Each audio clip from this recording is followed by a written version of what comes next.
টঙ্গীর তুরাগ তীরে আগামীকাল থেকে শুরু হবে বিশ্ব ইজতেমা। শুক্রবার ফজর নামাজের পর আম বয়ানের মধ্য দিয়ে শুরু হবে বিশ্ব ইজতেমার ৫৮তম আয়োজন।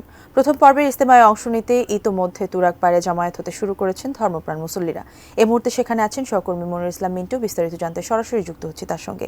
মিন্টু, আমাদের জানাবেন যে আসলে ইজতেমার প্রস্তুতিটা কেমন, এবং আমরা দেখেছি এর মধ্যে অনেক ঝামেলা হয়েছে। তো এখন আসলে এখানে কি অবস্থা?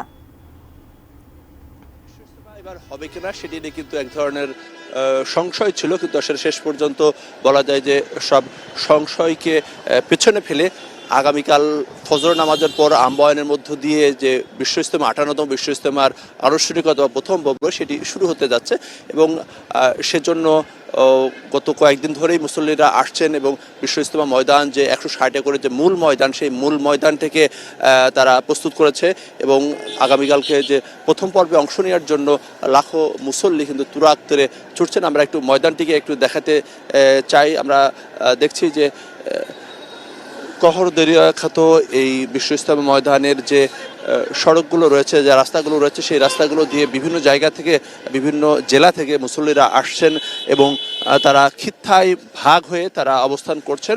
তবে মূল যে স্রোত সেটি ধারণা করা হচ্ছে বিকেলের দিকে সবচেয়ে বেশি মুসল্লি তারা এই বিশ্ব ইজতেমা ময়দানে এসে পৌঁছাবেন, এবং জেলাভিত্তিক যে খিত্তা রয়েছে সেই খিত্তায় তারা অংশ নেবেন।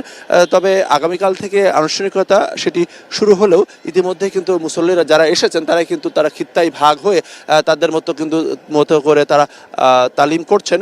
আপনি জানেন যে আগামীকাল ফজর নামাজের পর প্রথম পর্ব শুরু হবে, এবং